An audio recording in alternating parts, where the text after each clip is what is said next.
მოგესალმებით. ბოლო პერიოდში მნიშვნელოვნად და მიზანმიმართულად გახშირდა რადიკალური ანტიქართული პოლიტიკური ძალების მხრიდან განცხადებები, რომლებიც ეროვნული მნიშვნელობის საკითხებს ეხება და სხვა სახელმწიფოების სასარგებლოდ ჩვენი ქვეყნის სუვერენიტეტისთვის ძირის გამოთხას ემსახურება. საზოგადოებამ მორიგი ასეთი განცხადება გუშინ რადიკალური ოპოზიციური ალიანსისგან მოისმინა. ჩვენ ვნახეთ, როგორ საუბრობდნენ გიგი წერეთელი, გიგა ბოკერია და ზურაბ ჯაფარიძე ამერიკის შეერთებული შტატების გაზრდილ ინტერესზე ჩვენს რეგიონში და როგორც ცდილობდნენ მოსახლეობის დარწმუნებას იმაში, თითქოს საქართველოს ამოცანა უნდა იყოს არა საკუთარი ეროვნული ინტერესების დაცვა, არამედ სხვა ქვეყნის, ამ შემთხვევაში ამერიკის შეერთებული შტატების ინტერესების მომსახურება. ამით მათ კიდევ ერთხელ დაადასტურებს, რომ საქართველოს ხელისუფლება და ქართველი ხალხი აბსოლუტურად მართალია, როდესაც მათ სახელმწიფო ინტერესების ღალატ შეადანაშაულებს და უცხოური გავლენის აგენტებად მოიხსენიებს. ყველას კარგად უნდა ესმოდეს, რომ საქართველო დამოუკიდებელი და სუვერენული სახელმწიფოა, რომლის მომავლის განსაზღვრის უფლება მხოლოდ ქართველ ხალხს ეკუთვნის. ჩვენი ქვეყნის განვითარების გზა, ხელისუფლების არჩევანი და სტრატეგიული გადაწყვეტილებები დემოკრატიული პროცესების შედეგად ყალიბდება. ეს არის ფუნდამენტური პრინციპი, რომელსაც ვერ ჩაანაცვლებს ვერც პოლიტიკური სპეკულაციით და ვერც გარე ზეწოლით. სამწუხაროდ სულ უფრო ხშირად ვხედავთ მცდელობას, რომ ქვეყნის შიგნით მიმდინარე პოლიტიკური კონკურენცია გასცეს დემოკრატიული ბრძოლის ჩარჩოებს და გადაიქცეს საქართველოს საერთაშორისო იმიჯისა და სახელმწიფოებრივი ინტერესების წინააღმდეგ მიმართულ კამპანიად.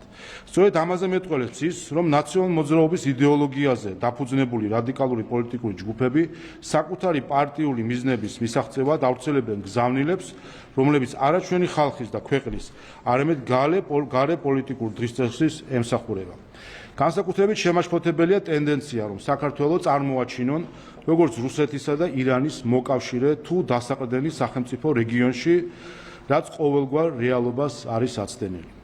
რუსეთს საქართველოს ტერიტორიების 20% აქვს ოკუპირებული, საქართველოს რუსეთთან გაწყვეტილი აქვს დიპლომატიური ურთიერთობები, რაც უკვე თავისთავად მეტყველებს იმაზე, თუ რა სახის ურთიერთობა არსებობს საქართველოსა და რუსეთს შორის. რაც შეეხება ირანს, რომელიც ჩვენი რეგიონის ერთ-ერთი მნიშვნელოვანი ქვეყანაა.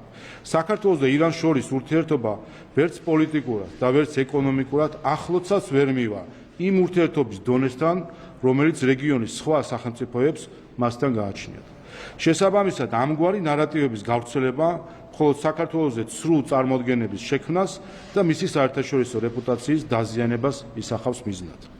ასეთივე კონტექსტში მიმდინარეობს საქართველოსა და ჩინეთს შორის არსებული დინამიური და შედეგიანი სტრატეგიული თანამშრომლობის დისკრედიტაციის მცდელობა. მაშინ, როდესაც სახელმწიფოს ნებისმიერი პარტნიორობა უნდა შეფასდეს მხოლოდ ერთი კრიტერიუმით, თუ რამდენად ემსახურება ის საქართველოს ეროვნულ ინტერესებს. კატეგორიულად მიუღებელია, როდესაც ადგილობრივი პოლიტიკური ჯგუფები საქართველოში უცხო ძალების ინტერესების გამტარებლად გვევლინებიან. უცხო ძალების რაობას და წარმომავლობას მნიშვნელობა არ აქვს.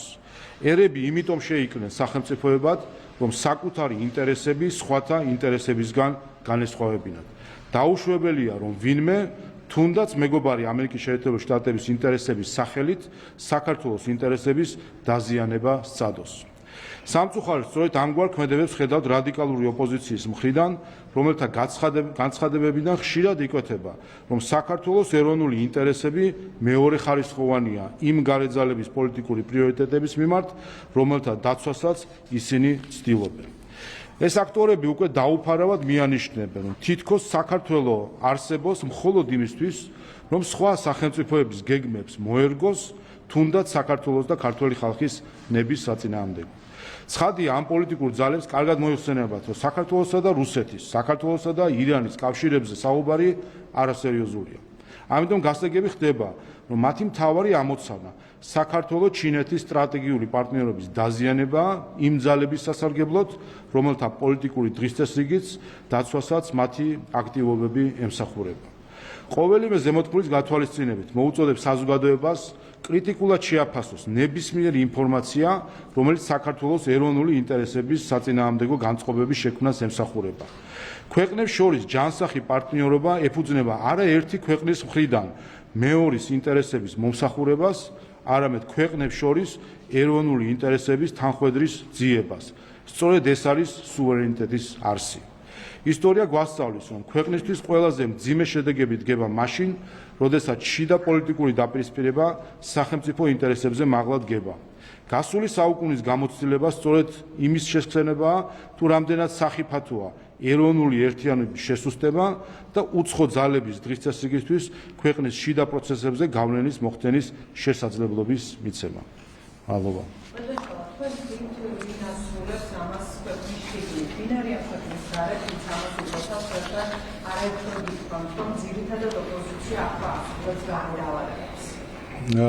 უბრალოდ ყოველთვის ხშირად საქმეც იმაში არის, რომ გარე ძალებისთვის ეს ქვეყნის ტრობა არ არის. ეს არის მათი ეროვნული სახელმწიფოებრივი ინტერესების გატარება საქართველოს ხარჯზე. მათ ეს ასე ვთქვათ, ემოციური ბმა საქართველოსთან არ აქვთ. ამიტომ ის, რომ საქართველოს თუ რაიმეში დაზიანდება და ეს იქნება სასარგებლო სხვა ქვეყნისთვის, ძალისთვის თუ რომელიმე ჯგუფისთვის, ამის მიმართ მათ რაიმე ბრძნობელობა არ აქვთ. საქმე იმაში არის, როდესაც ხარ ამ ქვეყნის მოქალაქე და თავს აყენებინებ როგორც ზიარახს საკუთარი ქვეყნის წინააღმდეგ, ოღონდ სხვათა პოლიტიკური, გეოპოლიტიკური თუ ეკონომიკური ინტერესები განხორციელდეს, სწორედ ეს არის ქვეყნის ღალატი და ამას სჭირდება მხილება. რაც შეეხება სხვა გარე ძალებს, კიდევ ერთხელ ჩვენ ხედავთ თუ რამდენად დაძაბულ სამყაროში ცხოვრობთ, ფაქტობრივად შეშლილია სამყარო, შეგვიძლია ვთქვათ. წესებზე დაფუძნებული საერთაშორისო წესრიგი ჩამოშლილია, მოქმედებს ძალის პრინციპი, ყველა უყურებს საკუთარ ინტერესებს, არაბად დაგიდებს სხვის ინტერესებს, განსაკუთრებით პატარა ერების ინტერესებს, რომლებიც აკლემების ბრძოლაში კოზაკივით იჭყლიტებიან ხოლმე.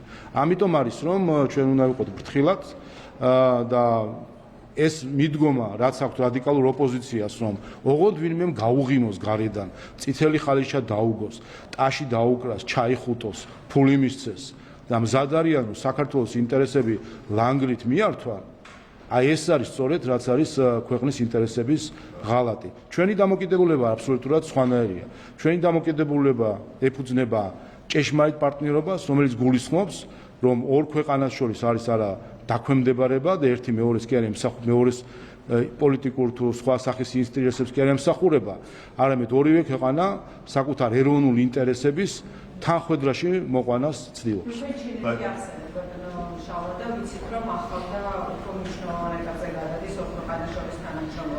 რეალურად რა შედეგია საქართველოსთვის და რა მნიშვნელობა აქვს ჩვენი ქვეყნისთვის უმსხვილეს ჩინეთთან თანამშრომლობას.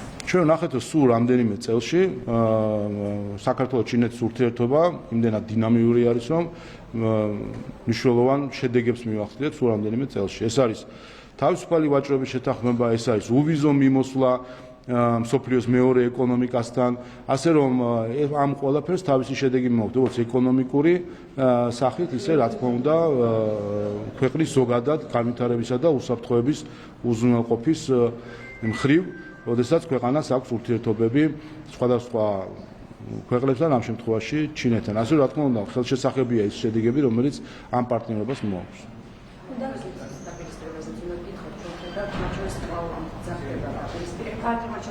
საერთოდ ამბობს, რომ ალიანსში მოძრაობა აღარ არის, იკაბორემი არ გამოიცხავს მიკამილესთან თანამშრომლობის გაწყვეტას, მიუხედავად იმისა, რომ კოალიციაში ერთადარიან, აი როგორ უყურებთ ამ საკითხს და როგორ ეკონომიკას? მე ამის ვთქვი, რომ ისე მწუხნიათ დაუჭამიათ ერთმანეთს და აი დაიწყოს კიდევაც შესრულება იმ და ერთმანეთის დაჭმა, ასე რომ უყუროთ სხვა ეს ამით მაინც პატარა სიამოვნება მივიღოთ, რასაც ვაყურებთ, რასაც ისინი უკეთებდნენ საკუთარ ქვეყანას, ახლა ერთმანეთის მიმართ ზუსტად იგივე საკეთებენ, ასე რომ დავაკვირდეთ და დავტკბეთ. მაგრამ სხვებისთვის უკვე დასულია, ეს ოფიციალურად არც რიცხვავენ, არც ის თუში თქვეს, რომ გლობუსაც ამოვიდათ ამ საერთოებანები და არ ვიცი, ხა ცისფერი მთები თუ აღარ გავუკვევიათ, აქ არიან თუ იქ არიან, ჩამოყალიბდებიან. ჩვენ როგორც ცისფერ მთებს, აი ესე უნდა ვუყუროთ ამ კომედიას, რომელსაც ჩვენ გვაყურებინებენ უკვე რამდენი ხანია, რაც საერთო ჯამში ჩვენ გვახარებს იმ მხრივ, რომ ხედავთ, რომ ის გარე ძალები, რომელიც აი ამ ხალხს ყველას აორგანიზებს, იმდენად გონიერები არ არიან და იმდენად ვერ თვლიან რაღაც საკითხებს, რომ აი ასეთ მდგომარეობაში ვარდებიან, იმიტომ რასაც ჩვენ უყურებთ ახლა ამ ცირკს.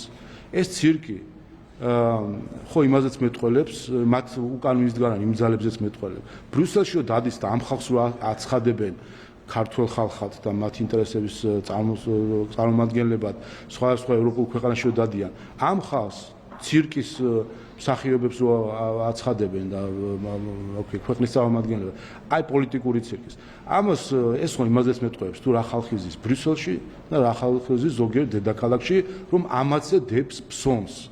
2024 წელს არჩევნებში ამათ არ დაუდგნენ გვერდზე, ამათ მიეცით ხმაო არ ამბობდნენ, რეზოლუციებს ამათი დაკვეთით და ამათა შეთანხმებით არ აკეთებენ.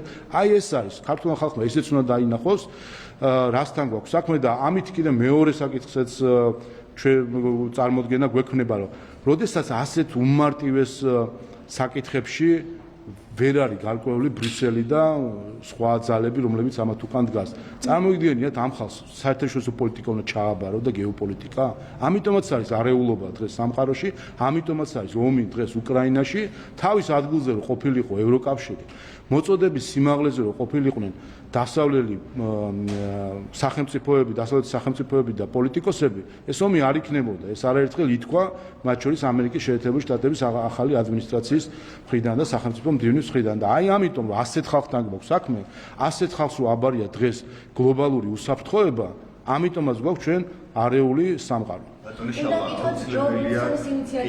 ან კიდევ ერთხელ ეს რაც ოპოზიციაში ხდება, ეს არის მინი მაგალითი, რაც სამყაროში ხდება ზუსტად იგივე ძალების დამსახურებით, რასაც ჩვენ გლობალური ომის პარტიას, deep states ვეძახით, სახელი შეიძლება სხვადასხვა იყოს, მაგრამ არსი ერთი არის, ეს არის ხალხი, რომლის მოდელსაც, მართვის მოდელს ხედავთ ჩვენ რადიკალური ოპოზიციის სახით, აი ესე ცირკად აქციეს პოლიტიკის სივრცე და ზუსტად იგივე საკეთებენ ისინი საერთაშორისო პოლიტიკის პლატფორმაზე და ამიტომ ჩამოიქცა ზუსტად გლობალური უსაფრთხოების სისტემა. საქართველოს ჩინეთის ურთიერთობასთან დაკავშირებით გითხავთ, დააღრმავდა და გადაიდგა შესაბამისი ნაბიჯების სტრატეგიული თანამშრომლობა, კიდევ რა ბენეფიტებს მივიღებთ საქართველოს, რას ბენეფიტებს მიიღებს საქართველოს, ვიცით რომ ერთ-ერთი მთავარი ეკონომიკური მოთამაშე სწორედ ჩინეთი არის. აი, რა შეგიძლიათ ვთქვათ ამასთან დაკავშირებით? ჩვენ საგვარად ნახა რომ გუშინ წელების გაცვლით საქართველოს და ჩინეთს შორის ურთიერთობის ახალ ეტაპზე გადასვლა გაცხადდა და მნიშვნელოვანი არის სწორედ კიდევ ერთხელ, როდესაც მსოფლიოს მეორე ეკონომიკა ჩვენთვის გახსნილია თავისუფალი ვაჭრობის სახით, უვიზო მიმოსვლის სახით, ხედავთ რომ პირდაპირ ფრენები ინიშნება სხვადასხვა დანიშნულებიდან საქართველოსა და ჩინეთს შორის, ეს ყველაფერი აღმოებს ეკონომიკურ კავშირებს საქართველოსა და ჩინეთს შორის, ჩინეთის ბაზარი იხსნება ქართული მეწარმეებისთვის, ასე რომ თავისთავად ეს გავლენას ახდენს საბოლოო ჯამში ქვეყნის კეთილდღეობის დაზე და ამ მხრივ იცის ყველამ რომ საქართველოს არის ეკონომიკური ზრდის ტემპებით ჩემპიონი რეგიონში, რაც საბოლოო ჯამში უზრუნველყოფს მოსახლეობის კეთილდღეობის დას და უზრუნველყოფს რა თქმა უნდა უსაფრთხოების გამტკიცებაც, რისი ბოლო შედეგიც ქვეყნის ტერიტორიული მთლიანობის აღდგენა უნდა იყოს.